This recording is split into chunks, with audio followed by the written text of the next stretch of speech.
হাত ধরছে আর বাকিটা নাই নাই বললাম। এই সমস্ত কাজে সারা জীবন যে কাটিয়েছে তারে আল্লাহ কোনদিন ভালো বানায়? তো হেদায়েত দেওয়ার কথা না। এই জন্য আল্লাহ তারে আর হেদায়েত দেবে না বলে আমরা মনে করি, কারণ আল্লাহু লা ইয়াহদিল কওমাজ জালিমিন। আল্লাহ জালেমদেরকে এখন পথ দেখাচ্ছেন না, ভবিষ্যতেও তিনি দেখাবেন না। যেহেতু বড় বড় জালেম যারা স্বামী পালিয়েছে, মাঝারি জালেম আর ছোট জালেম যারা ছিল, এরা এখন সব তওবা করে ফিরে আসতেছে।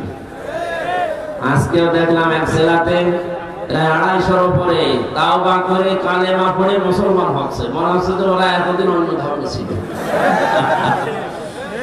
আমার বংশের, আমি তো কুষ্টিয়ায় বাড়ি, আমার বংশের প্রায় 100 জনের 98 জন এই জালেমদের দোসর ছিল। আমি যে 3টা বছর জেলে ছিলাম, কোনোদিন কারো জিজ্ঞাসা করে আমার বাবার এই যে ছেলেটা জেলে আছে না কোথায় আছে, ওরা না কারো টিপ পনি কাটতে যে ঠিকই হয়েছে। অথচ 5 তারিখে আগস্টে বিকাল 5টা বাজার পরে দেখি সব কল দিচ্ছে, ভাতিজা কোথায়? কুষ্টিয়া। আমরা সব মুসলমান হব। মুসলমান হব মানে আমরা সব এখন জামাতে ইসলামী করি না। আপনি এই 4.5 ঘন্টার ভেতরে পাঠিয়ে দিচ্ছেন। যেভাবে অন্তত শুরু হয়ে গেছে সারা দেশে। গত 5 দিনের জরিপ পেয়েছি, আল জাজিরার একটা জরিপ এসেছে বাংলাদেশ সম্পর্কে। এদেশে এখনো 100 জনের 14 জন মানুষ, এই যে 850 বছর আগে পালিয়েছিল লক্ষণ সেন, তার বোন পালিয়েছে 850 বছর পর। এই মহিলাকে এখনো পর্যন্ত 100 জনের 14 জন নাকি সাপোর্ট করছে এই দেশে। কারা আছে আমরা জানি। দালালি যা করেছেন বন্ধ করবেন আশা করছি। জনগণের সামনে পড়লে কিন্তু আমার মাথা থাকবে না পাল্লার উপরে। দ্বিতীয় রিপোর্ট এসেছে 100 জনের 28 জন। এই মানুষগুলো এখন খাওয়ার জন্য চেষ্টায় আছে, এটা বন্ধ করা দরকার। বৈষম্য বিরোধী ছাত্র আন্দোলনে যারা জীবন দিয়েছে ভাই বোনেরা, এরা আপনাকে খাওয়ার জন্য দেয়নি। 152 জন সমন্বয়ক ছিলেন কেন্দ্রে যারা সারা দেশে, তার 108 জন বাংলাদেশ ইসলামী ছাত্র শিবিরের পরীক্ষিত নেতা কর্মী। স্বাধীনতা যারা এনে দিলেও তারা যেভাবে চালাবে এই দেশ সেইভাবে চলবে। 15.5 বছরে কিছুই করতে পারেনি। সুতরাং খাওয়া দাওয়ার চিন্তা ভাবনা যাদের আছে থেমে যাবে। বারবার উনি উপর থেকে কিন্তু ভিডিও বার্তা পাঠাচ্ছে যে বন্ধ করেন, বন্ধ করেন, বন্ধ করেন, আর কথা বলবে সে। সুতরাং তার নাম নিয়ে, তার দলের নাম নিয়ে এখন যারা খাওয়ার ধান্দায় নেমেছেন, আপনি যদি না থামেন, আজকে কুষ্টিয়াতে 2 গ্রুপের মারামারি হয়ে কয়েকজন হাসপাতালে বেডে কাতরাচ্ছে। এই করার জন্য দেশটা স্বাধীন করে দিয়ে গেল। কি শুরু করেছেন আপনি? আপনি অত্যাচারিত হয়েছিলেন, জুলুমের শিকার হয়েছেন, আমরা জানি। আপনার চাইতে কি আর অত্যাচারিত মানুষ দেশে নেই? সবচাইতে বেশি অত্যাচার যারা সহ্য করেছে 15.5 বছর, তারা তো কারো দোকানপাট লুট করে না, কারো বাড়িতে আঘাত করে না, কারো মন্দির পাহারা দিচ্ছে। সারা দেশে আন্দাজে উল্টা পাল্টা ছড়িয়ে সারা 15 বছরে এদের নামে যা ফতোয়াবাজি করেছে পুরাটা আল্লাহ উল্টিয়ে দিয়েছে। এতদিন এদের নাম দিত মানুষ সঙ্গী, অথচ বাস্তবতা এখন দেখছে এরাই জনগণের সঙ্গী। এই জন্য 100 জনের 58 জন মানুষ এখন ইসলাম চাচ্ছে এই দেশের রাষ্ট্রে। রাষ্ট্রীয় ব্যবস্থায় যদি ইসলাম যায়, সবার কপাল পুড়ে যাবে। কোন জায়গায় জুলমের শিকার হওয়া লাগবে না ইনশাআল্লাহ। এই গ্যারান্টি কোরআন দিয়েছে 1500 বছর আগে। ফামান তাবিআ হুদায়া ফালা খাউফুন আলাইহিম ওয়া লা হুম ইয়াহজানুন। এটা যদি দায়িত্ব নিয়ে দিতে পারেন, এই কোরআনকে অনুসরণ করে যদি ব্যক্তি থেকে শুরু করে আন্তর্জাতিক জীবন পর্যন্ত আমরা চালাতে পারি, কোনো ভয় থাকবে না। যারা ভয় দেখাতে চাচ্ছে তারাই ভয় পাবে ইনশাআল্লাহ। কোনো চিন্তা থাকবে না। কিসের ভয়, কিসের চিন্তা? মানুষ যে বিষয়গুলোতে ভয় পায়, এই ভয়গুলো আল্লাহ নিজের পক্ষ থেকে দূর করে দেবে। যেগুলো নিয়ে চিন্তা করে, আল্লাহ নিজে ওই চিন্তাগুলো থেকে দূর করে তাকে নিরাপত্তা দেবে। ফালিয়াবুদু রাব্ব হাযাল বাইত আল্লাযী আত'আমাহুম মিন জু' ওয়া আমানাহুম মিন খাউফ। আমরা আমাদের রবের ইবাদত যদি মন মতো আরম্ভ করে দেই, যে সমস্ত ভয় আছে, ক্ষুধার ভয়, চিন্তা আছে রাস্তায় বের হলে না জানি আবার খুন হয়ে যায় কিনা। চাচা ইরশাদ বলেছিল না, ঘরে থাকলে খুন, বাইরে বেরবো, সে অবস্থা থাকবে না ইনশাআল্লাহ। আমরা শুধু এখন দেখতে চাই 100 জনের 58 জন যেহেতু চাচ্ছে দেশে ইসলাম আসুক, তাও 1 মাস এই 17-18 দিনের ব্যবধানে, বাকি কিছুদিন যেতে দেন। এদেশের 100 জনের 100 জন মানুষ চাইবে যে ইসলাম ছাড়া অন্য কিছু চলবে না ইনশাআল্লাহ। বাস্তবতা যারা আছে এখন দায়িত্বে, তাদের একটু সময় দেন, যৌক্তিক এবং সম্মানজনক সময় তাদেরকে দেন, তারা যেন একটু গুছিয়ে নিতে পারে। আজকে ডক্টর ইউনূসের বক্তব্য দেখেছেন আপনারা, উনি বলছেন আমি কথা বলি কম, কাজ করি বেশি, আমার একটু সময় দেন, আমি গুছিয়ে নেই, সংস্কার আরম্ভ করেছি, আমি শেষ করে ছাড়বো ইনশাআল্লাহ। আমরা এর সাথে সব মিলাই 1628টা চেয়ার ছিল এই দেশে, তার ভেতরে আপনাদের ওসি তানভীর ছিল। এই 1628টা চেয়ারে যারা ছিল তাদের প্রত্যেককে যেন সংস্কার করা হয়, ওখান থেকে সব নামিয়ে দেন। নতুন যারা এই 15.5 বছরের বৈষম্যের শিকার ছিল তাদেরকে এই জায়গায় এনে রিপ্লেস করে। এক কথা বলেন না কেন? এটা যতদিন না হবে যেগুলো ছিল সবগুলো সালেমদের দোষ। শুধু নীলফামারী না, সারা দেশের অবস্থা একই। 100 জনের 65 জন প্রায় এই 1 মাস 17-18 দিনে পরিবর্তন হয়ে গেছে অলরেডি, সে যেভাবেই হোক। বাকি আর 35 জনের মতো আছে, এগুলো আমরা চাই খুব তাড়াতাড়ি উনি আমেরিকা থেকে ঘুরে আসলে যেন এগুলো পুরাটা পাল্টিয়ে দেয়। তার জন্য সেই কয়েকদিন সময় লাগে, সেই কয়েক মাস সময় লাগে, আমরা দিতে রাজি আছি। সমন্বয়ক যারা 152 জন, তারা এটা চাচ্ছে, একা বলে না কেন? আর আপনি আমি থানা হাতে নেওয়ার জন্য তাড়াতাড়ি করছেন, মানে কি করবেন? থানা নিয়ে সংস্কার না করে আবার যদি নির্বাচন দেওয়া হয়, অধীনের ভোট আবার রাখতে হবে। এক লোক বিয়ে করে বাসর রাতে রেখে গেছে বউ, দাদি শাশুড়ি এসে বলছে, নাতির বউ আমি কিন্তু তোমার কাছে পুঁতি চাই। ঠিক আছে দাদি শাশুড়ি, আমি আপনার সময় চাই, একটু সময় দেন আমার। উনি বের হওয়ার পরে শাশুড়ি এসে বলছে, কি গো বৌমা, কি করবা জানি না, আমার কিন্তু নাতি চাই। বউ বলছে যে শাশুড়ি দোয়া করেন, আর একটু সময় দেন আমার। ননদা দেবর এসে বলছে, ভাত ভাবে কি করবা জানি না, আমাদের ভাত ইচ্ছা চাই।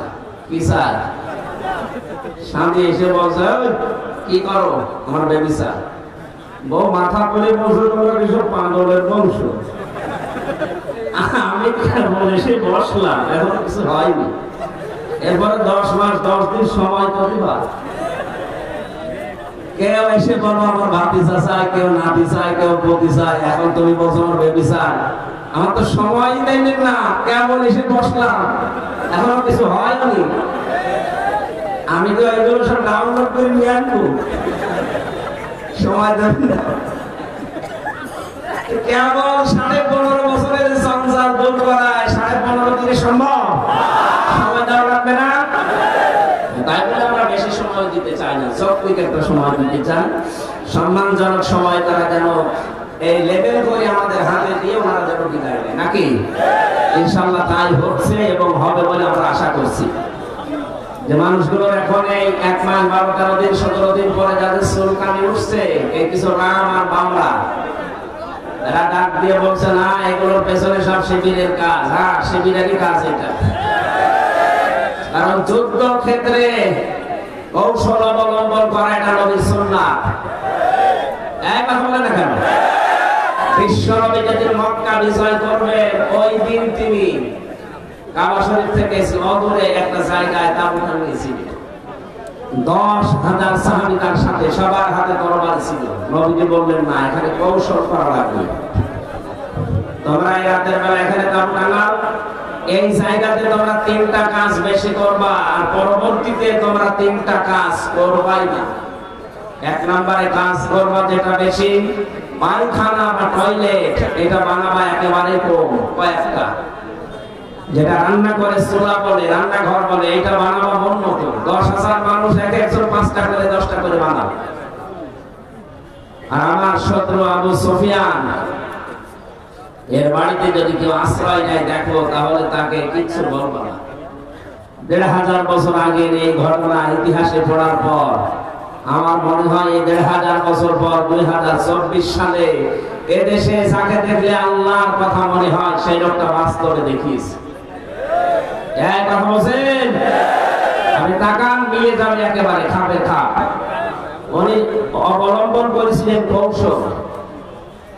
ঢাকা বিশ্ববিদ্যালয়ের শিবিরের সভাপতি এই কয়েকদিন আগ পর্যন্ত কেউ জানতই না ফেরাউনের বলে মুসা যেমন লালন পালন হয়েছে, আমার মনে হয় ভালো কাজ করছে।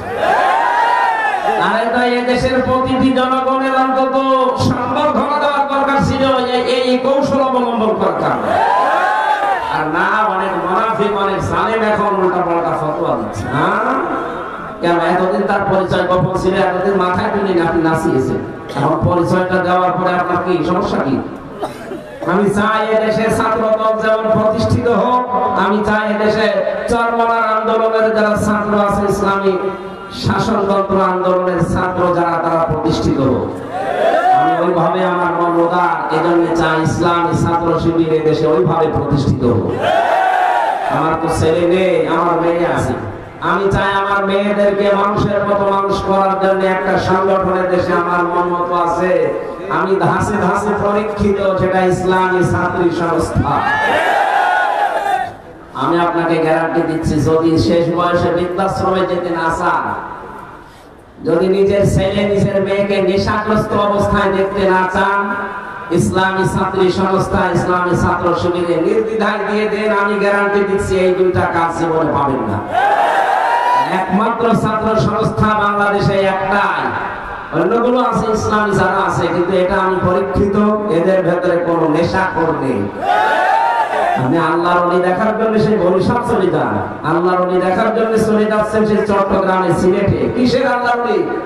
আল্লাহর ওলি আপনার বাড়ির পাশে ওই ছেলেটা যে যুবক মানুষ ৫ ওয়াক্ত নামাজ পড়ে তাহাজ্জুদ আদায় করছে।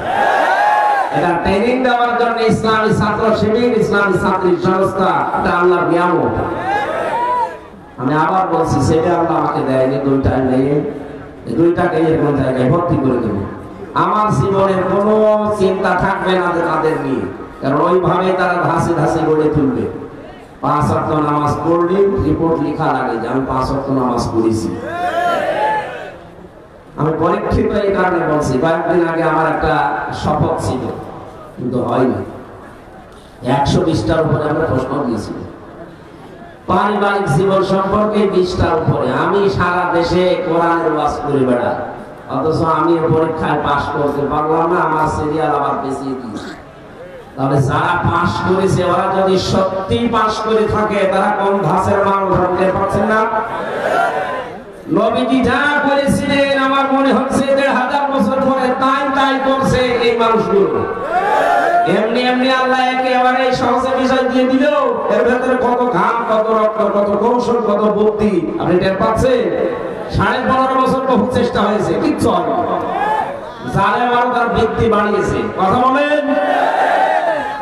বিশ্ব নবী জানালেন তোমরা পায়খানা কম বানাবা আর চুলা বেশি বানাবা। ওই সময় আবু সাহেব তো আগেই মারা গেছে বদরে। মক্কা বিজয়ের সময় বেঁচে ছিল, কাফেরদের যে নেতৃত্বে ছিল এই লোকটার নাম আবু সুফিয়ান। খুব কৌশল বস্তু। রাতের বেলা গোয়েন্দাদেরকে ৪ জনকে পাঠিয়েছে, যা তো দেখ মুহাম্মদ এসেছে নাকি মক্কা বিজয় করার জন্য, লোকজন কেমন আছে এটা একটু দেখে আয়। ওরা রাতের বেলা একটু হাফসা হাফসা দেখেন, পাহাড়ের পাদদেশ থেকে তাকিয়ে দেখছে মানুষ আর কয়জন তো জানে না, তার ভেতরে শুধু চুলা বলতেছে। রান্নাঘর ১, ২, ৩, ৪, মানে এক একজন মানুষ বানিয়েছে ৮টা ১০টা করে। ১০,০০০ মানুষ যদি 5টা করে বানায়, বলেন কত? এই ৫০,০০০ করতে করতে ওদের রাত হয়ে গেছে, রাত ১২টা ১টা। একটা কাজ হলো, চুলা যদি এত হয় তো মানুষ কত আছে ওগুলো শেষ করা যাবে না, চল নেতারে বল। নেতারা এসে বলছে যে কি মানুষের পরিমাণ আমরা জানি না, তার ভেতরে কত কি আছে, খালি চুলা গুলিস। রান্নাঘর গণনা করতে করতে রাত প্রায় অর্ধেক হয়ে গেছে, আমরা চলে আসলাম। মানুষের হিসাব আমরা জানি না। ধমক দিয়ে বলছে পাঠালাম তোদের মানুষ গণনা করতে, তোরা চুলা গুনবি, তোদের দিয়ে হবে না। আরো নতুন ৪ জনকে ভোরবেলার দিকে পাঠিয়েছে, যা এবার দেখ। নবীতে জানিয়েছিলেন পায়খানা কম বানানো। আর এরাতে যেহেতু এ কাজে সবার লাগে যাওয়া লাগে, প্রাকৃতিক প্রয়োজন, এক একটা পায়খানার সামনে দাঁড়িয়ে আছে 200, 500, 700 করে। ওরা গণনা করছে লাইন, 4-5 লাইন গণনার পরে চিন্তা করছে এ তো কয়েক হাজার হয়ে যাবে। তারপর ভেতরে যে কত আছে আল্লাহ জানে, দরকার নেই। যে বলছে কত মানুষ আছে গণনা করতে পারবি, কিন্তু পায়খানার সামনে যে লাইন, 4-5 লাইন গণনার পরে আমাদের আর সহ্য হয়নি, চলে এসেছে। গণনা করতে পাঠালাম কি আর তোরা গুনবি কি? তোদের দিয়ে হবে না, আমি নিজে একা যাবো। সকালবেলা গেছি, রোদ পড়ছে যখন, চিকচিক করে তরবারির উপরে 10,000 মানুষ দাঁড়িয়ে আছে সকালবেলা। হযরতে আব্বাস রাদিয়াল্লাহু তাআলা আসছিলেন দৃশ্য দেখার জন্য। পাহাড়ের পাদদেশে দাঁড়িয়ে আবু সুফিয়ান তাকে দৃশ্য দেখে হযরত আব্বাসকে দেখতে পেলেন, বললেন, আব্বাস, মনে হচ্ছে তোমার ভাইয়ের ছেলে ভাবিসা আজ বিশাল বাদশা হয়ে গেছে। তার মশান কি 10,000 তরবারি নিয়ে একা একা গিয়েছিল, 10,000 মানুষ নিয়ে। হযরত আব্বাস ওই দিন বলেছিলেন, আবু সুফিয়ান, তোমার চোখ তোমাকে ধোঁকা দিচ্ছে, ভালো করে চোখ নরম করে আবার একটু তাকিয়ে দেখো, এর নাম বাদশাহী না, এর নাম নবুয়ত। নবুয়তের শান আছে, এই জন্য তুমি এখনো দাঁড়িয়ে আছো।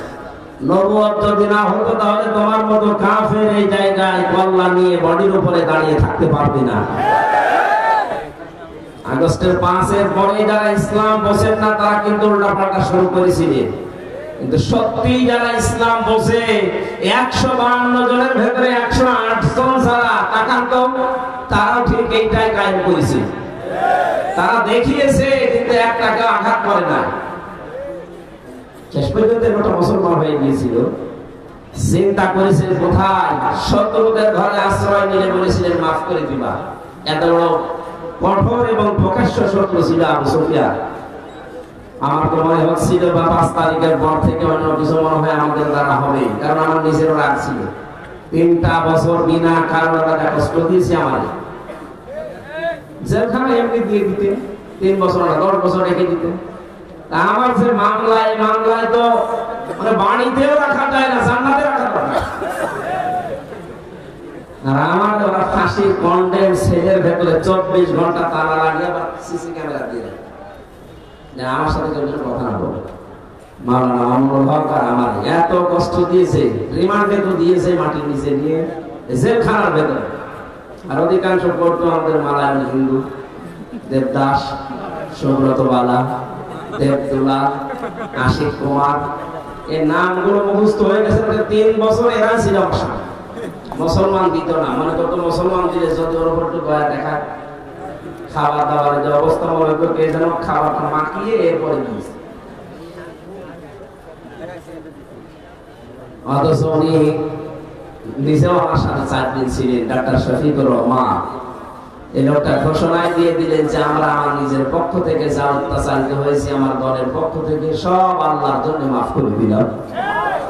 মনে হচ্ছে 1500 বছর আগে নবীজি নিজে মক্কায় দাঁড়িয়ে যেটা বলেছিলেন, লা তাসরিবা আলাইকুমুল ইয়াউম ইয়াগফিরুল্লাহু লাকুম, ঠিক সেই কথাটাই উনি বললেন, কোনো অভিযোগ নেই কারো উপরে, সব মাফ করে দিলাম। এই দৃশ্য দেখেই তো 15 থেকে 58 ভাগ এই কয়েক দিনের ভেতরে মানুষ সব ইসলামের দিকে আসতেছে, শুধু একটা দৃশ্যের কারণে। মানুষ লুটপাট নিয়ে ব্যস্ত, মারামারি নিয়ে ব্যস্ত, আর উনি এই বুড়ো বয়সে 60-62-65 বছর বয়স না, অথচ এই বয়সে সে ফেরিতে গিয়ে হাঁটু পানির ভেতরে, গলা পানির ভেতরে মানুষের খোঁজ নিচ্ছে। কই দেশে আর মানুষ নেই? আমরা আগস্টের 5 তারিখের আগের জরিপ দেখেছিলাম। আন্তর্জাতিক বিশ্ব নিয়ে আমি যতটুকু লেখাপড়া করেছি, যতটুকু জানি, 257টা রাষ্ট্র পৃথিবীতে এখন। জাতিসংঘের আন্ডারে 195টা। বিশ্বে বহু দেশে আল্লাহ আমার এই ছোট জীবনে আমাকে নিয়েছিল। 100 জনের 15 জন মানুষ চাইতো আগস্টের 5 তারিখের আগে যে এই দেশে ইসলাম কায়েম হোক।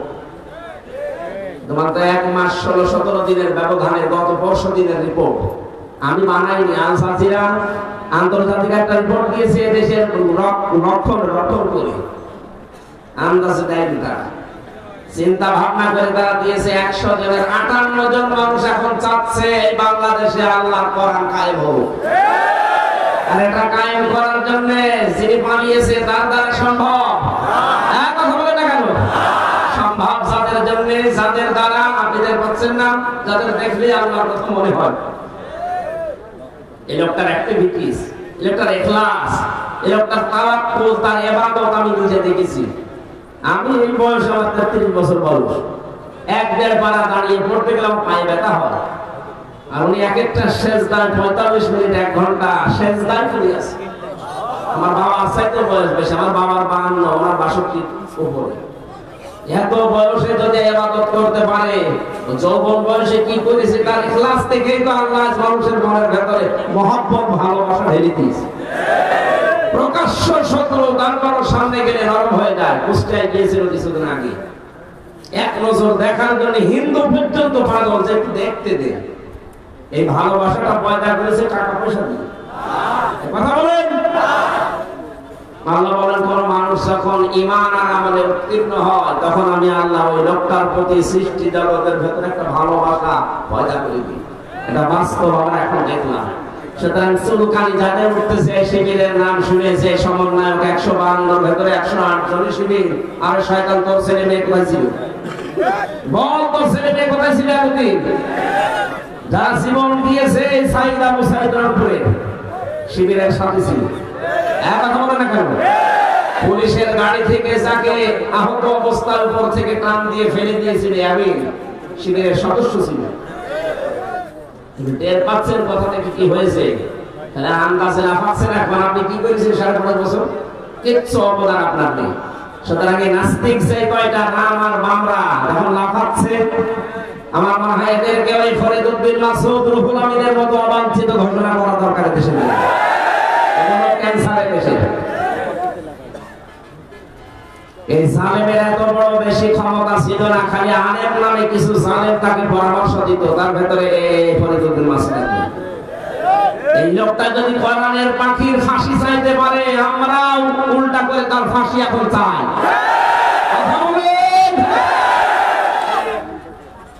আমরা অবিলম্বে তার বিচার চাই। শাহবাগের মতো জায়গায় সে নাস্তিকদের পক্ষ নিতে পারে কোন আলেম, এদেশের সব ধর্মের আলেম এখন তাকে মন থেকে ঘৃণা করে। আমরা কাউকে ভালোবাসলে আল্লাহর জন্য বাসি, কাউকে ঘৃণা করলে আল্লাহর জন্য করি। নাস্তিকদের কাজ যেটা, সেটা যে বলছে জীবনের সবচাইতে বড় সওয়াবের কাজ করলাম। কত বড় শয়তান!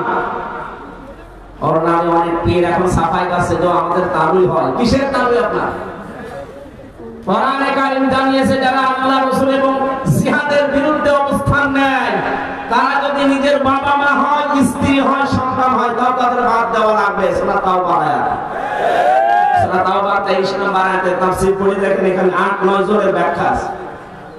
যে পীর নামে আপনি এত বড় পীর, বুজুর্গ মানুষ, এই কথা বললেন কি করে? যেমন তাবি হন। কিসের তাবি? বাবার সাথে সম্পর্ক রাখা জায়েজ নেই যারা জিহাদের বিরুদ্ধে অবস্থান নেয়। জিহাদের বিরুদ্ধে অবস্থান নিয়ে 100 তথাকথিত মুফতির সাক্ষ্য নিয়ে জানিয়েছে হাসিনাকে দিয়েছে যে এই দেখেন, আমরা আলেমরা বলছি যা জিহাদ চলছে দেশে এটা জায়েজ নেই। এমনকি আবু সাইদ সহ যারা শহীদ হয়েছে হাসানের উপরে, অনেক আলেম নামে জালেম এখনো পর্যন্ত তাদের শহীদ করতে রাজি না। যারা এই স্বাধীনতাকে স্বীকার করছেন না, তারা এই স্বাধীন দেশে থাকার যোগ্য না। আপনি বেরিয়ে যেতে পারেন।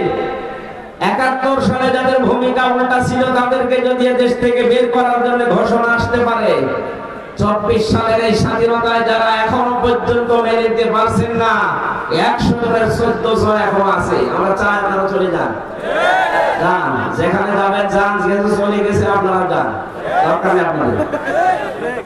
আমাদের দেশ আমরা সাজিয়ে নিতে পারবো ইনশাআল্লাহ। শুধু বাইরের টাকাগুলো আনতে দিন। ডাক্তার মোহাম্মদ ইউনূস ঘোষণা দিয়েছে যে টাকাগুলো ছিল 3 ভাগ, 4 ভাগের 3 ভাগ প্রায় আসার প্রক্রিয়া আরম্ভ হয়ে গেছে, বাকি 1 ভাগও আসবে। যারা এগুলো করেছিলেন 1 টাকাও যেন ছাড় দেওয়া না হয়, সব টাকা আমরা ফেরত আনতে চাই। আজকে আসার সময় প্রশাসনের ভাইদেরকে যেমন ধাক্কা দিচ্ছে, গালি দিচ্ছে, দর্শনাদের কিসে? উপরে যে কয়েকজন কোলাঙ্গার ছিল, এই কোলাঙ্গারদের কারণে আজ পুরো প্রশাসনের উপরে বসে। ওনারা হুকুম পালন করেছে যারা, তারা বসি। যে মানুষগুলো হুকুম দিয়েছে, দোষকার আছে, হুকুম পালন করতে গিয়ে শেষ পর্যন্ত আর যখন দেওয়ালের পিঠ থেকে গেছে তখন যারা এগুলো করেছে তাদেরকে আল্লাহ মাফ করে দেবে। কিন্তু যে মানুষগুলো আবার আনন্দে করেছে কান ভেরোছে মতো, কান তো একটা ছাত্ররা ফাটিয়ে ফেলেছে, শুনলাম যে থানায় পিটাতে পিটাতে তারা পায়খানা করে ফেলেছে, এখন আছে জেলে, কি হবে আল্লাহ জানে। সেই সমস্ত অফিসার গুলোর কারণে এই 15.5 বছরে জালেম টিকে ছিল, তাদেরকেও যেন জাতি ক্ষমা না করে। আমি যাদেরকে পেয়েছি জীবনও ক্ষমা করবো না। আমার মামলার আইন এই কাজী মিজান ট্যাকের হাটে বাড়ি মাদারীপুর, আমার কাউন্টার টেবিলের সাথে যারা জড়িত ছিল, মনিরুল ইসলাম, আসাদুজ্জামান, ডিসি আব্দুল মান্নান, শেখ ইমরান, জাহিদ হাসান, আতিকুল ইসলাম, ভৈয়া, 1 টাকাও যেন আল্লাহ ছাড় না দেয়, এমনকি আমার পক্ষ থেকে কোনো মাফ নেই। থানা শোনার পর বিনা কারণে আমার 3 বছর আটক করে রেখেছে, আমরা চাই এগুলো 3 বছর করে ছেড়ে থাক। তাহলে এ ছেলে না মাটির নিচে আয়না ঘর এখন আছে, ওটা জাদুঘর হিসাবে রাখা হবে। সমন্বয়কের ভেতরে অন্যতম এখন উপদেষ্টা যিনি আসিফ মাহমুদ ভৈয়া ঘোষণা দিয়েছে আয়না ঘর ভাঙা হবে না, ওইভাবে থাকবে। সারা বিশ্ব থেকে মানুষ যারা পর্যটক আসবে তারা যেন জানে যে এই দেশে একজন জালেম আছিল। বলছে জালেম কারো বলতে কোনো দ্বিধা আছে? জালেমকে কেউ যদি জালেম না বলে সেও জালেম, এমনকি জেনে শুনে কেউ যদি জালেমের পক্ষ নেয়, নবীজি বলেন সে আমার উম্মত থেকে খারিজ হয়ে যায়। আপনি কি করবেন? আপনার সিদ্ধান্ত। প্রকাশ্য যে একটা জুলুম করেছে, নিজের উপরে জুলুম করেছে, পরিবারের উপরে, সমাজের উপরে, জনগণের উপরে, জালেমদের কোনো ক্ষমা আমরা করলেও হবে না, কারণ আল্লাহ নিজে মামলা দেবে জালেমের বিরুদ্ধে।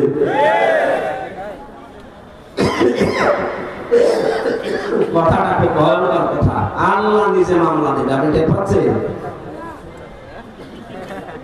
আমার তো আয়াত পড়ার পর সূরা শুরার 42 নম্বর আয়াত, এই আয়াত পড়ার পরে আমার শরীর শিউরে ওঠে যে এই দেশের 1628টা চেয়ারে যারা ছিল সবগুলো জালেম, একটা কম ভালো পাইনি। আমি বহু জায়গায় গেছি, প্রত্যেকটা জালেম ছিল, আর প্রত্যেকটা আল্লাহর মামলার আসামি।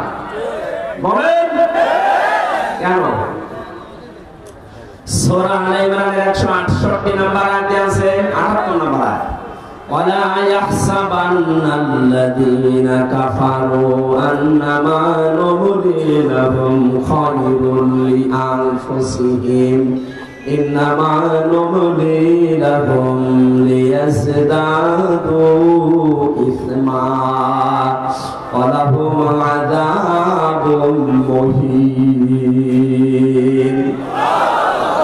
আল্লাহ পাক বলেন, হে নবী, কাফেররা ধারণা করে, মনে করে, এই চিন্তা ভাবনা করে যে ক্ষমতা আল্লাহ তাদেরকে দিয়েছে, ক্ষমতায় বসিয়ে রেখেছে, মনে হয় ভালোবেসে। অথচ না, তাদের এই ক্ষমতা দিয়ে যে জুলুম অত্যাচার গুলো হয়, আমার আল্লাহ বলেন আমি তাদের পাপ পরিপূর্ণ হয়ে যাক এইটা চাই, আর হয়েছেও তা। 15.5 বছরের পাপ একেবারে খাপে খাপ মিলে গেছে, আর জায়গা নেই। তখন আল্লাহ পাক বলেন লাহুম আযাবুম মুহিন, আমার শাস্তি তখন ভয়ঙ্কর অবস্থায়, অপমানিত অবস্থায় তাদেরকে পাকড়াও করেছে। 850 বছর আগে পালিয়েছিল লক্ষণ সেন, এত বছরের ভেতরে পৃথিবীতে কেউ পালায়নি। এটা ভাবি কথা বলেন কেন? এখানে বাস্তবতা এটা। আল্লাহ পাক দেখেছেন যে পাপ আর জায়গানে পূর্ণ হওয়ার পরিপূর্ণ হয়ে গেছে, তখন আল্লাহ ধরেছে একেবারে ধরার মতো। যারে ধরে তারে এত অপমান করে, পৃথিবীতে এত অপমান কেউ হয়নি। আপনারা বলেন ফাঁসি দিয়েছে, হ্যাঁ ফাঁসি যারা দিয়েছে, যে মানুষগুলো ফাঁসি হয়েছে প্রত্যেকে বীরের মতো জীবন দিয়ে গেছে। আমাকে যে কারারক্ষী পাহারা দিত, তার ভেতরে একজন আমি মুসলমান পেয়েছিলাম, কুতুবউদ্দিন, রাজবাড়িতে বাড়ি। বের হওয়ার কিছুদিন আগে আমার বলছে, হামজা ভাই, আমি ওই সময় পাহারা ছিলাম শহীদ মীর কাশেম আলীর। ওনাকে যেদিন ফাঁসি দেওয়া হবে সকাল রাত 10টা 1 মিনিটে, সন্ধ্যার সময় আমার ডিউটি শুরু হওয়ার পর বললাম, স্যার আপনারা 3 ঘন্টা পরে ফাঁসি, আপনি প্রস্তুতি নেন। উনি আমার বলছে, কারারক্ষী ভাই 3 ঘন্টা তো অনেক সময়, আপনি 2 ঘন্টা ঘুমালাম, আপনি আমার ডাক দিয়ে দিয়ে 1 ঘন্টা। আপনি আল্লাহর ওলি খুঁজে পান না। মাওলানা মামুনুল হক জেলখানায় আমার পাশের রুমে 3টা বছর মাঝে মাঝে এই কথা আমাকে জানাতো, হামজা ভাই এতদিন পর্যন্ত উল্টা পাল্টা ধারণা আমিও করেছি, এখন বাস্তবতা এসে দেখছি এদেশের সবচাইতে আল্লাহওয়ালা এবং ইমানদার মানুষ যাদের ফাঁসি দেওয়া হয়েছে জামাতের তারা। তাদের যে ইমান কোন পর্যায়ে এটা মাপার ক্ষমতা আমার নেই। আমিও মানুষ হিসাবে মাঝে মাঝে ধৈর্য হারা হয়ে যায়, কিন্তু কি শোনালো কারারক্ষী 3 ঘন্টা পরে যার ফাঁসি, সে লোকটা বলছে আমি 2 ঘন্টা ঘুমালাম, আপনি মানে ডাক দিয়ে। তার ঘুম আসে কি করে? আমরা ঘুমের বড়ি খেয়ে আমার ঘুম আসতো না, তার কোনো চিন্তা নেই। আর তার নিজের ছেলে ব্যারিস্টার আরমান ঘুম হয়ে গেছে 8 বছর, তার স্ত্রী ওই সময় অসুস্থ, তার দলীয় লোকগুলো সব পালিয়ে পালিয়ে বেড়াচ্ছে, কেউ জেলখানায় ভর্তি আছে। বাংলাদেশের ভেতরে একটা ম্যাগনেট ছিল, হাজার লক্ষ মানুষের কর্মসংস্থান তৈরি করে দিয়েছে। সেই লোকটা মাত্র 3 ঘন্টা পরে ফাঁসি বলছে আমি ঘুমালাম। দেখলাম ঠিক 2 ঘন্টা পরে ডাক দিলাম, উঠলেন। গোসল করার পরে ওযু করার পরে এসে নামাজ শেষ করে আমার বলছে এবার চলেন। চলেন মানে আপনি যদি নিচে দিন পারেন তাহলে জল্লাদকে ডাকবেন, কারণ সময় আর বেশি নেই। মনে আছে শ্বশুর বাড়ি যাবে, তাড়াতাড়ি করছে। আমার ওই সময় আমাকে কারারক্ষী বলেছে, ভাই আমার তো মনে এখনো পর্যন্ত বিশ্বাস হয় না যদি ঘুমাইলো কি করে, ওনার এত চিন্তায় ঘুম আসলো কি করে। আমি বলেছিলাম কত ভাই ঘুম কেন এসেছে আমি বুঝতে পেরেছি। সূরা হামিম সিজদার 30 নম্বর আয়াতে আল্লাহ 1000 বছর আগে তার ঘুমের কাহিনী জানিয়েছেন। ইন্নাল্লাযীনা ক্বালু রাব্বুনাল্লাহু সুম্মা ইসতাকামু তাতানাজ্জালু আলাইহিমুল মালাইকা। আল্লাহ পাক বলেন অবশ্যই যারা এই কথা বলতে পারে আমাদের রব আল্লাহ, আর এর উপরে যারা টিকে থাকতে পারে। বাংলাদেশের 100 জনের 96 জন যেহেতু আমরা মুসলমান, আমরা এক বাক্যে চামড়ার মুখ দিয়ে বলে ফেলতে পারি আমাদের রব আল্লাহ, কিন্তু টিকে থাকার মতো মানুষ মাত্র 100 জনের 15 জন ছিল। এক কথা বলছেন 96 জন মানুষ আমরা বলি যে হ্যাঁ আমাদের রব আল্লাহ, কিন্তু ঝড় আসলে টিকে থাকার মতো মানুষ মাত্র 100 জনের 15 জন। বাকিগুলো সব ওই আমার কালোই হয় এই লাইনে আছি। ঝড় দেখলেই বাকি আগে নিভে যায়। কোথায় সেই সৈয়দপুরে ঝড় উঠেছে, এই ঝড় ঢাকায় বাতি নিভে গেছে। কিন্তু যারা টিকে থাকতে পারে সৈয়দপুরে না, এখান থেকে 1/2 কিলোমিটার দূরে যদি বিশাল ঘূর্ণিঝড় শুরু হয় বাতি জ্বলতেই থাকে। তাদের ভেতরে একজন শহীদ মীর কাসেম আলী, এই লোকটাকে যখন আল্লাহ একজন আছে তিনি আমাদের রব এবং টিকে থাকার মতো ঈমান আল্লাহ দেখলেন যে হ্যাঁ টিকে আছে, আল্লাহ পাক বলেন তখন তার বিপদে আমি আল্লাহ ফেরেশতা পাঠাই। এই কথা কার? আরো জোরে বলেন। এটা যে প্রমাণ হয়েছে এই দেশে সেই কথাটাই শোনালাম। কেন ওই লোকটা ওই সময় এই কথা বললো যে আমি 2 ঘন্টা ঘুমাই, আপনি কি স্বাভাবিক মনে করছেন? বলতে আমার যত সহজ লাগছে বিষয়টা এত সহজ না, কারণ আমি নিজে তো পরীক্ষিত। ঘুমের পাওয়ার আমার বড়ি খাওয়ার পরে আমার ঘুম আসতো না, আর তার বিনা চিন্তায় কোনো চিন্তায় নেই। আমার তো মনে হচ্ছিল যে আল্লাহ যেন নিজে ফেরেশতা পাঠিয়ে তার কানের কাছে কথা শোনাচ্ছে, আল্লাহ তাখাফু ওয়ালা তাহজানু, কোনো ভয় নেই, কোনো চিন্তা নেই। আয়াতের তাফসীর পড়তে গিয়ে আমি 2টা বিষয় পেয়েছি। ফেরেশতারা আসার পরে কানের কাছে মুখ নিয়ে জানাতে থাকে মীর কাসেম আলী ভয় পাবেন না। কিসের জন্য ভয় করেন আপনি? বলতেছেন না দেখা যাচ্ছে ওয়া আবশিরু বিল জান্নাহ। দুই নাম্বার ভয় নেই, চিন্তাও নেই। কিসের চিন্তা?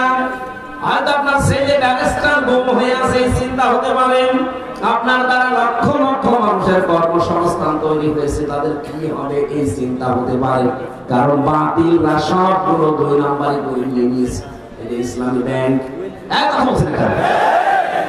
যতগুলো প্রতিষ্ঠান তিনি বানিয়েছিলেন ইবনে সিনা সহ অধিকাংশ গুলো বিভিন্ন কায়দা কৌশলে বাতিলরা সব নিজের মন মতো নিয়েছে। এখন আল্লাহ পাক আবার সময় দিয়েছে, এগুলো সব আস্তে আস্তে এরা ফেরত পাচ্ছে। ইসলামী ব্যাংক এখন আবার দাঁড়িয়ে যাবে, কারণ যত টাকা আপনি আত্মসাৎ করেছেন সব এখন ফেরত নেওয়া হচ্ছে। চিন্তা করবেন না, এই মানুষগুলো নিয়ে আপনার দলীয় লোকজন সব পালিয়ে বেড়াচ্ছে, কেউ জেলখানায় ভর্তি আছে, আপনার স্ত্রী অসুস্থ, কোনো চিন্তা নেই, সবগুলো আমার আল্লাহ নিজের হাতে তুলে নিয়েছে। এই কারণেই তিনি মনে হয় বলছিলেন, ভাই তাড়াতাড়ি করে আমার নিয়ে চলেন, আমি জান্নাত দেখতে পাচ্ছি। আল্লাহর ওলি আমরা খোঁজার জন্য কত জায়গায় টাকা পয়সা খরচ করি, এই মানুষগুলোর অ্যাক্টিভিটিস আমি নিজে দেখতে পেয়েছি, এই কারণে শোনালাম।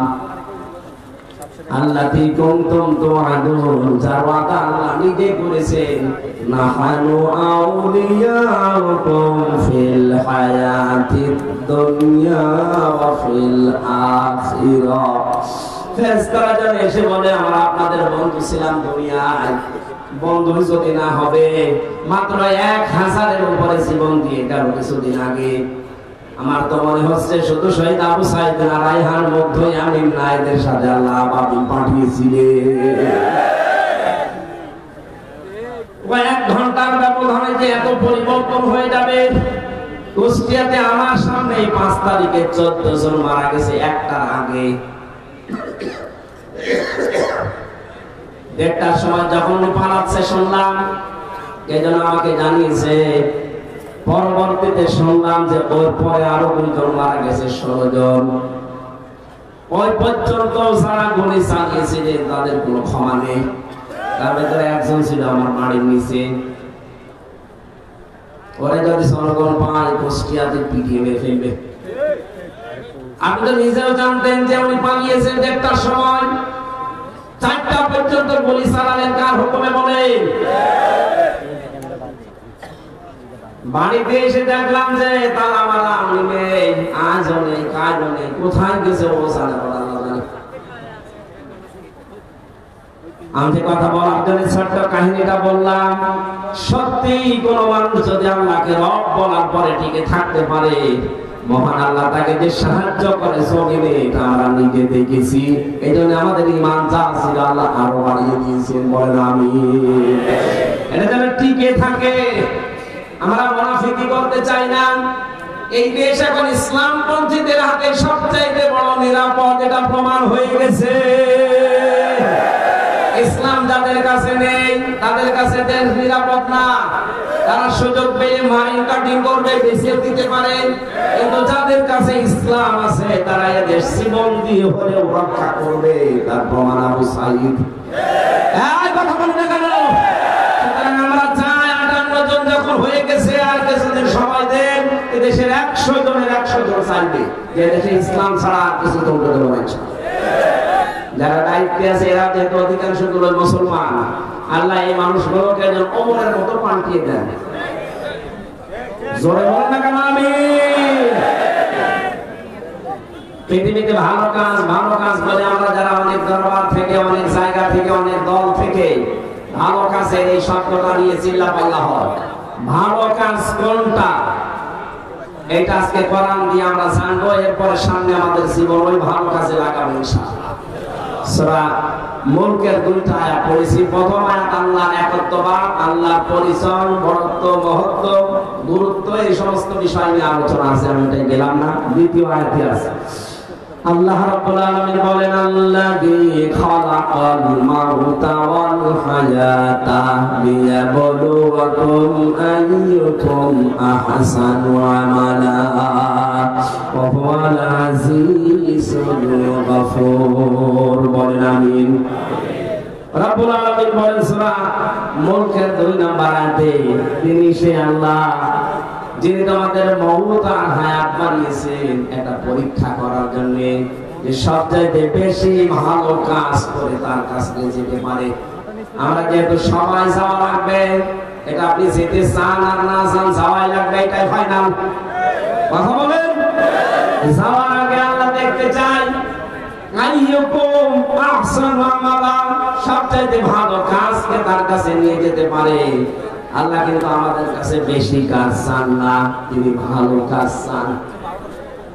তাফসীর পড়তে গিয়ে আয়াতের তাফসীরে হক মানিতে পেয়েছি, কোন মানুষ যদি কোন কাজকে ভালো কাজ হিসাবে রূপ দিতে চায়, 4টা বিষয় লাগবে। আপনি আমি ভালো কাজ মনে করে করলে ওটা ভালো হবে না। ওটার শর্ত কয়টা? 4টা। বলেন বলেন। 1 নম্বরে ভালো কাজ করতে হলে ওই বিষয়ে জ্ঞান লাগবে, যেটা আরবিতে ইলম বলে। যে কোনো কাজ করার আগে ওই বিষয়ের জ্ঞান অর্জন করা লাগবে আগে। 2 নম্বরে আপনার নিয়ত হওয়া লাগবে পরিশুদ্ধ। দুনিয়ার মানুষকে দেখে ভালো বলবে কি খারাপ বলবে না, এই কাজটা আমি করছি আমার মালিকের জন্য। জোরে বলেন আল্লাহু আকবার। 3 নম্বরে এই কাজ করতে গেলে যদি বাধা বিপত্তি আসে, ধৈর্য ধারণ করা লাগবে। 4 নম্বরে এই কাজের ভেতরে ইখলাস লাগবে। বলেন কি লাগবে? এই 4টা বিষয় আর বাস্তবে অনেকের ভেতরে পাচ্ছি, এজন্য তাদের কাজগুলো আমার কাছে ভালো মনে হয়। আজ দেখেন এই দেশে কত মানুষ কত কাজ করার পরে ভালো কাজ বলে চালিয়ে দিচ্ছে, কিন্তু কাজটা সম্পর্কে সঠিকভাবে তথ্য জানা না থাকার কারণে কাজটা হওয়ার আগে ভেঙে পড়ছে। কুষ্টিয়া মেডিকেল কলেজ বানিয়েছে, আমি যখন জেলখানায় ছিলাম পত্রিকায় দেখলাম নাকি ছাদ ভেঙে পড়ে একজন অসুস্থ আহত অবস্থা। দেখেন কাজটার জন্য কত কোটি টাকা বাজেট হয়েছিল, কিন্তু ভালো কাজ হয়নি। রডের বদলে হয়তো বাঁশ দিয়েছিল। আল্লাহ আপনার কাছে বেশি কাজ চান না, আল্লাহ চান ভালো কাজ। বলেন তো কি কাজ? ভালো কাজের প্রথম শর্ত ওই বিষয়ে জ্ঞান লাগবে। বাংলাদেশ জামাত ইসলামী আর ইসলামী ছাত্র শিবির, ইসলামী ছাত্রী সংস্থা, আমি যা দেখেছি বাস্তবে এইটা যাচ্ছে। যাকে সেই লাইনে উঠাতে চাই ওই লাইনের অভিজ্ঞ করে তুলে দিচ্ছে। আপনি বিচারপতির লাইনে, অ্যাডভোকেটের লাইনে, আইনজীবীদের লাইনে, ডাক্তারের লাইনে, ব্যবসায়ীর লাইনে, যে লাইন বলেন আপনি তাকান, জামাত ইসলামী শিবিরের লোক যে লাইনে আছে দেখবেন ওই বিষয়ে খুব অভিজ্ঞ। আমি তো তাই পেয়েছি। অ্যাডভোকেটদের ভেতরে এখন সারা দেশে একজনের নাম শোনা যায় বেশি, অ্যাডভোকেট শিশির মুনির। শিবিরের কেন্দ্রীয় সেক্রেটারি ছিল, সবাই বলতে পারবেন। অন্য কত বড় বড় দলের রাজনৈতিক দলের কেন্দ্রীয় সেক্রেটারি সভাপতি তো আমরা দেখতে পাচ্ছি, তাদের এখন সব শরীরের বের হচ্ছে। শরীয়তপুরের একজন নাম নিলাম না, সে ছিল বাংলাদেশ ছাত্রলীগের সভাপতি। তার যে কত টাকা এই 15 বছরের ভেতরে করেছে সে জানে আর আল্লাহ জানে। কোন এই মানুষগুলো দায়িত্ব পায়নি কোনোদিন। এদেরকে আপনি একটু দিয়ে দেখেন তো, যা 10,000 টাকা নিয়ে দায়িত্ব দিয়েছে, 20 বছর পালন করার পরে 11,000 হবে না, 10,000 চাইতে আরো কমবে। কারণ এই কাজের অভিজ্ঞতা তাদের সবচাইতে বেশি। চিকিৎসা বিভাগের দিকে আমি তাকিয়ে দেখেছি, ফরিদপুরের ডাক্তার শাহিদ জাদ্দার, খুলনার ডাক্তার মতিয়ার রহমান, চট্টগ্রামের ডাক্তার আশিকুর রহমান, যতগুলো ডাক্তার আমরা পাচ্ছি সব এই বিষয়ে এক একজন সর্বোচ্চ অভিজ্ঞতা সম্পন্ন।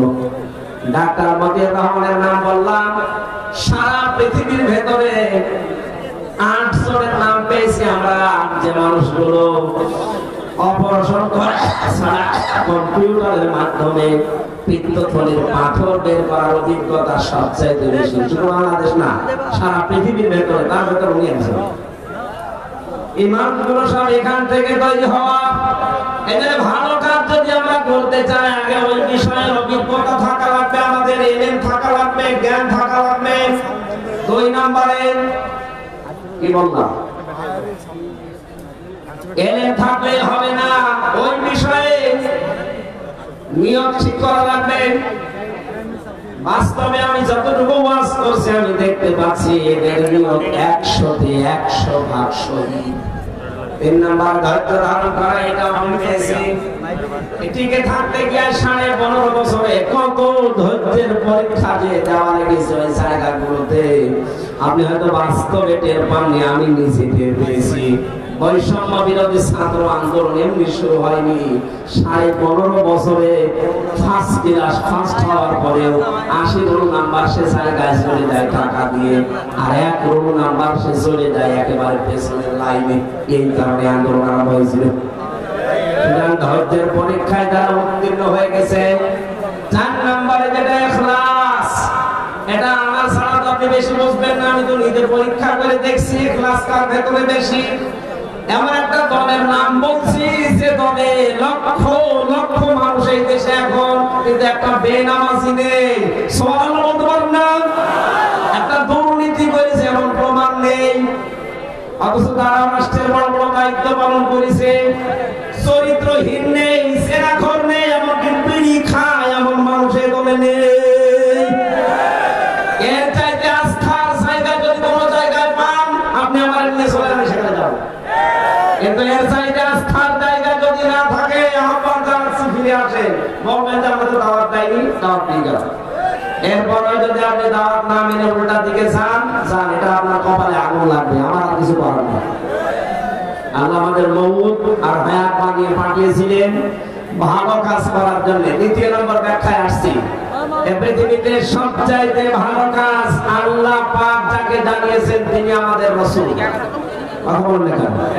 আর রাসূলের কাছ থেকে ভালো কাজটা যারা শিখেছে তারা হচ্ছে সাহাবায়ে কেরাম। বলেন, সাহাবায়ে কেরামের দিকে তাকান, তারা সবচাইতে ভালো কাজ বুঝতো এই জমিনে আল্লাহর বিধান কায়েম করা। এই জন্য মাস মুআব্বিজের মতো মাত্র 12 বছর 13 বছরের বালক ভালো কাজ এটা জানার পরে নিজের ভুঁড়িকে উঁচু করে জিহাদের ময়দানে যাওয়ার জন্য চেষ্টা চালিয়েছে। এটা এখন ভালো কাজ পৃথিবীতে আমরা চাই আল্লাহর এই জমিনে 56,000 বর্গ মাইলে আল্লাহর বিধান কি করে কায়েম করা যায় সেই চেষ্টা করা, এটা ভালো কাজ। এটা কি কাজ? এর জন্য যদি সময় দেওয়া লাগে, এর জন্য যদি টাকা পয়সা খরচ করা লাগে, এই ভালো কাজ করতে রাজি আছেন না? আজ 53 বছর বাবা চালিয়েছে, স্বামী চালিয়েছে, চাচা চালিয়েছে, বোন চালিয়েছে, ম্যাডাম চালিয়েছে, শুধু এখন দেখতে বাকি আছে আল্লাহর এই কোরআন দিয়ে দেশ চললে কেমন দেখা যায়। আমার বড় আশা এটা দিয়ে বাংলাদেশ চলছে, এটা যেন আমি দেখে বলতে পারি। কারা কারা এটা চান দেখি? লিল্লাহি তাকবীর।